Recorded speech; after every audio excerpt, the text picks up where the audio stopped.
Welcome back to another typical PNW guy YouTube video. As you can see, I have a rail and some rail covers, and it's because, well, I bought it. So I got this from my good buddy Hoodlum's Gun Bench. He runs the Shooting the Shit podcast with a couple other buddies. It's Millar time, the Adam Jagger. And if you recognize this handguard, then you are either a true OG in the AR realm, military, or you're into cloning. I was not in the military, but I am kind of into that cloning space, and I love things in the GWAT era. But what we have, and it's zip tied together because it is a two-piece, but it is a Knights Armament M4 RAS carbine handguard. Now, what does RAS stand for? And that's RAS. Well, it's Rail Adapter System. So, this is kind of the first rail system or accessory mounting system for the M4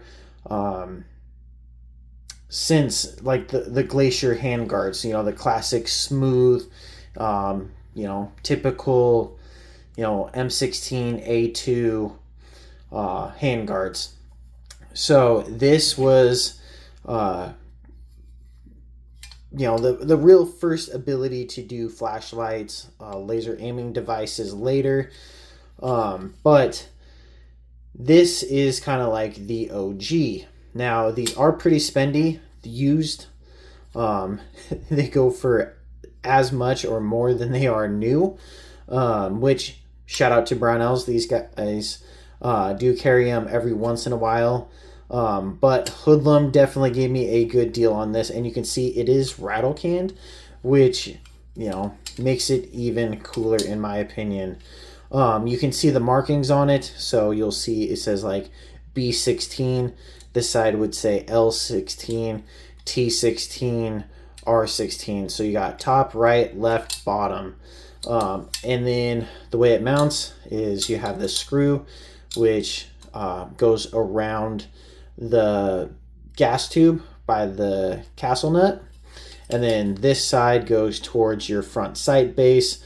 And this is honestly, if you see all the silhouettes or the classic M4A1 carbines, also known as a Block 1, to those in the clone world, that's this handguard. This handguard is essential. They used it for a long time. They still use it.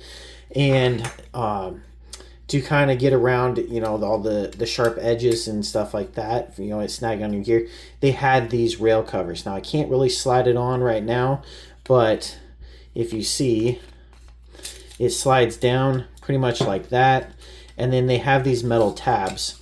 And at each end, you can see that rail piece right there is different on both ends. And that is for this retainer clip. You pull it up, you can use back of a 5.56 round casing, a little screwdriver, whatever can get it in there, and pull it up just a little bit, and it locks into place. So a lot of guys will have them, say like on this side, because that's the side that touches their gear, or like this small one, they might have it back here because their hand comes up here, or vice versa. It's endless. They have a couple different size options. Weight wise, it is not the lightest, but it's also not the heaviest. And then you can see that there's also some heat shielding on the bottom to kind of protect your hand. So what it's doing is it's forcing the air to go up. Obviously ventilation for heat, kind of like hood vents on a car. And yeah, I don't really know too much to say about it, but I did get this guy for a very specific reason. Not really willing to mention it yet, but I already have the barrel. I have the now the handguard. I have the upper receiver. Pretty much I just got to get an optic and a light and figure out what muzzle device I want, and we will be good to go.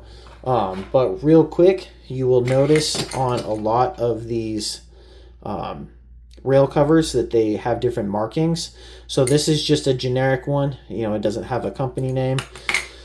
Then you have PNS, and then you have some that say Knights Armament, and then the very, very cool ones say Vero Beach, for Vero Beach, Florida, where Knights Armament was for a really long time. Now, PNS, I do have a PNS handguard that's identical to this, and it's pretty much just like a contract overrun.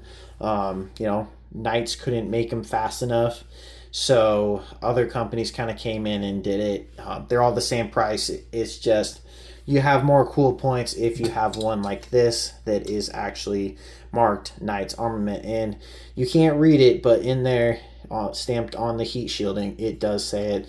Under the paint, it does say it. Trust me, I saw before pictures. But that's all I have for you guys. Again, Brownells does have these on the site. They don't have them in stock right now. They get them in very randomly and in very small batches because, again, it's whatever the military doesn't want, doesn't need, then it goes out to everybody else, and it's kind of whoever can get them first. But thankfully, again, Hoodlum saved the day for this project that I was trying to get done by Thanksgiving. So, as always, guys, thank you. Please like, sub, share, you know, follow me on all the social medias under typical PNW guy. And as always, guys, peace, and I'll catch you on the next one.